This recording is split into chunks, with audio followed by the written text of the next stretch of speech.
اللہ الرحمن الرحیم۔ دعا سے متعلق ہے قبولیت دعا کے 4 مراتب۔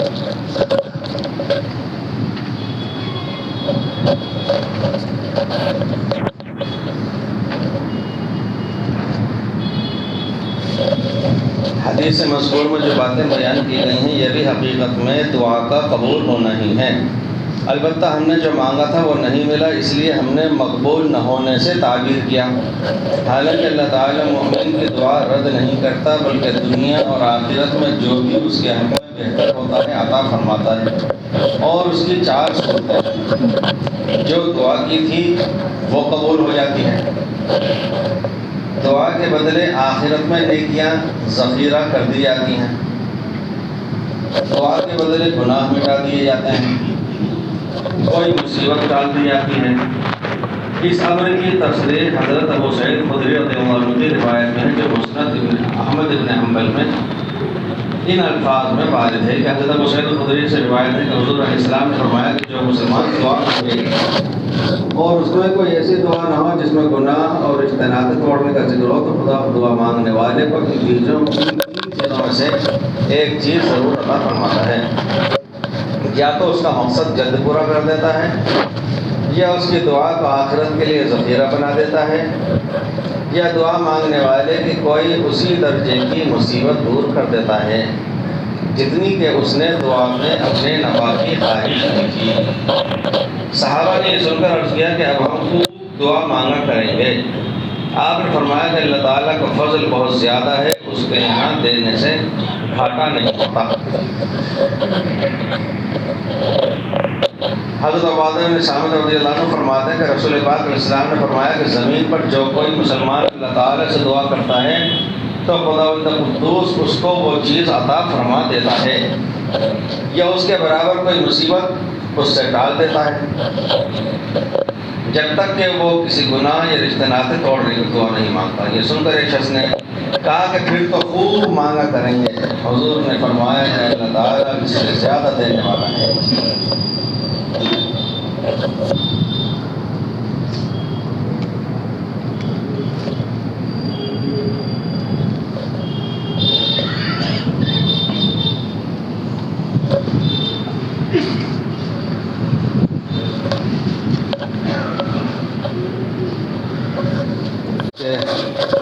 قیمتی ہفتے گزر گئے، قیمتی عشرے گزر گئے، تاخ دیکھیں تو آخری رات یقینی طور پر ہے، اور ویسے اگر 30 ہوتی بھی ہے تو امکان ہے ہو بھی جائے نہیں بھی ہو۔ بہت کچھ حاصل کرنا چاہیے تھا، نہیں کر سکے۔ بہت کچھ اس نعمت کی ماہ مبارک کی قدر کرنی تھی، نہیں کر سکے۔ راتوں کو جس طرح کام میں لینا تھا اس طرح کام میں نہیں لے سکے۔ بعض ایسے بزرگ گزرے ہیں کہ آنکھ کھلنے سے لے کر رات کو سونے کے وقت تک جو کچھ انہوں نے زبان سے الفاظ نکالے وہ لکھ لیا کرتے تھے، اور سونے سے پہلے غور کرتے تھے کہ اس میں سے کون سا لفظ ایسا ہے کہ بغیر بولے بھی کام چل سکتا تھا۔ ایسے بھی حضرات گزرے ہیں جنہوں نے صرف اس لیے روٹی کھانا بند کر دی اور ستو کھاتے رہے، ستو پھانک کر کے گزارا کرتے رہے کہ روٹی کھانے چبانے میں زیادہ وقت لگ جاتا ہے۔ وہ حضرات تھے اصل تو ایک ایک لمحے کی، ایک ایک منٹ کی قدر کرنے والے۔ کتنے حضرات ایسے ہیں کہ ماہ مبارک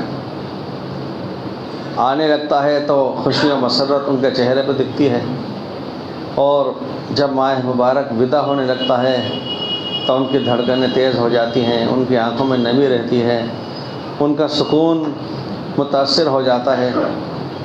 جس طرح شروع رمضان سے اپنے پاس بہت موقع تھے پروردگار کے بارگاہ کے اندر اعمال صالحہ اور عبادتیں پیش کرنے کے لیے اور مانگتے رہنے کے لیے، لیکن ایسا لگتا ہے کہ اب آج کی شب بجائے اس کے کہ اپن یہ مانگیں، کیا مانگیں، 28 تو گزر چکے ہیں، 29واں سامنے ہے۔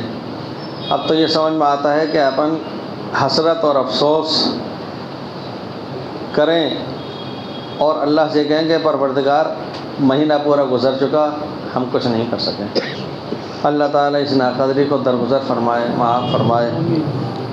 دعا بہت عظیم الشان عبادت ہے۔ توبہ ان حضرات کو بھی توبہ کرنے کے لیے کہا گیا ہے جو معصوم ہیں، یعنی یہ ممکن ہی نہیں ہے کہ ان سے کسی طرح گناہ صادر ہو جائے، ممکن ہی نہیں ہے۔ انبیاء کرام کے ساتھ معصوم، اس کے باوجود ان کی طرف سے استغفار، توبہ کا اہتمام۔ کاندھلہ میں ہمارے بزرگوں میں سے حضرت مولانا نور الحسن صاحب گزرے ہیں، اتنا ذکر کرتے تھے، اتنا ذکر کرتے تھے کہ بعض دفعہ تو جب وہ قضائے حاجت کے لیے جاتے تھے تو اپنے داہنے ہاتھ کی انگلیوں سے زبان کو پکڑ کر رکھنا پڑتا تھا، ذکر الہی جاری ہو جاتا تھا۔ حضرت تھانوی رحمۃ اللہ علیہ کے لیے حضرت جی افتخار الرحمن فرما رہے تھے کہ حضرت تھانوی نے فرمایا بھئی ہم نے زندگی میں ایک شخص کو دعا کرتے ہوئے دیکھا، ہم نے زندگی میں ایک شخص کو دعا کرتے ہوئے دیکھا۔ اس کا مطلب یہ ہوا کہ حضرت تھانوی علیہ الرحمہ کا جو علمی مقام ہے، قرآن کریم پر گہری نظر ہے، احادیث کا ذخیرہ ان کے سامنے ہے، اولیاء صالحین کی صحبت میں وہ رہے ہوئے ہیں، وہ سمجھے ہوئے ہیں کہ دعا حقیقت میں کہتے کیسے ہیں، کس طرح دعا مانگی جاتی ہے۔ چونکہ حضرت تھانوی کو معلوم تھا، انہوں نے دیکھا کہ خانہ کعبہ سے چمٹ کر ایک شخص دعائیں مانگ رہا تھا، اس کے لیے انہوں نے فرمایا کہ ہاں یہ شخص دعا مانگ رہا ہے جیسی دعا مانگنا چاہیے۔ اور حقیقت تو یہ ہے کہ دعا الفاظ کا نام نہیں ہے، ورنہ تو جتنے پڑھے لکھے ہیں، ادیب ہیں، شاعر ہیں، وہ تو ان کی تو توبائیں ہو جائیں قبول، اور جتنے بھی کم پڑھے لکھے ہیں وہ رہ جائیں۔ لیکن اللہ کے ہاں دل کا اثر دیکھا جاتا ہے، اصل تو دل کا اثر دیکھا جاتا ہے۔ میں نے ایسا سنا ہے کہ بہت سے حضرات خانہ کعبہ کے وہاں گئے، دعائیں مانگ رہے تھے، ہر ایک مانگتا ہی ہے، اور فصاحت و بلاغت کے ساتھ بھی دعائیں مانگنے والے مانگ رہے تھے، اللہ کی حمد و ثنا کرتے ہوئے دعا مانگ رہے تھے، اور قرآن کریم کی آیات کے ذریعے، حدیث معصورہ کے ذریعے۔ وہاں میں نے ایسا سنا، واللہ عالم بالصواب، میں نے ایسا سنا کہ ایک میواتی بے پڑھا لکھا، اب اس نے دیکھا کہ یہ بھی اس طرح دعائیں کر رہے ہیں، یہ اتنی اچھی اچھی دعائیں مانگ رہے ہیں، اس نے کہا اے اللہ مجھے تو کہیں کوئی نہ آوے، مجھے تو یوں ہی بخش دے، یوں ہی بخش دے۔ اس کا مطلب یہ ہے کہ پروردگار دل کو دیکھتا ہے۔ حضرت شیخ زکریا رحمۃ اللہ علیہ بہت سے واقعات ایسے بھی سنایا کرتے تھے کہ جو کتب حدیث کے اس ذخیرے میں ملتا ہے جو سیاہ چتہ سے ہٹ کر کے ہے، اس لیے بعض لوگوں کو اس کے اندر اشکال ہو جاتا ہے۔ حضرت شیخ، ایک واقعہ بہت طویل ہے، حضرت شیخ نے لکھا، میں تو بہت ایک دو جملوں کے اندر عرض کر رہا ہوں۔ حضرت شیخ زکریا رحمۃ اللہ علیہ نے یہ بھی ایک جگہ لکھا ہے کہ میں نے بچپن میں ایسا سنا تھا، اور میرے بچپن میں یہ واقعہ کتابچے کی رسالے کی شکل کے اندر چھپا ہوا تھا اور وہ بکتا تھا۔ تو اس میں یہ اس طرح کا ہے، واقعہ مشہور ہے کہ حضرت موسیٰ علیہ السلام نے دیکھا کہ ایک شخص کو جو بیچارہ جاہل، ان پڑھ، گنوار، اور دعائیں اس طرح مانگ رہا تھا کہ پروردگار تو کہاں ہے، تو میرے سامنے آ، میں تیری خدمت کروں، تیرے ہاتھ پیر میں دباؤں، اور تجھے میں نہلاؤں دہلاؤں، تیرا میل کچیل صاف کروں، یہ دعا کر رہا تھا۔ تو موسیٰ علیہ السلام نے تو اس کو ڈانٹ دیا، اس لیے کہ پروردگار عالم ان تمام عیبوں سے پاک ہے، کیا کیوں کہہ رہا ہے۔ حق تعالیٰ شاعروں نے فرمایا کہ وہ ہمارے اس کے درمیان راز و نیاز تھا، وہ محبت میں اگر ہمیں اس طرح سے یاد کر رہا تھا تو کرنے دیتے۔ تو اللہ تعالیٰ کے ہاں دل کا تاثر دیکھا جاتا ہے، اللہ تعالیٰ کے ہاں الفاظ اصل نہیں ہیں، دل کا تاثر۔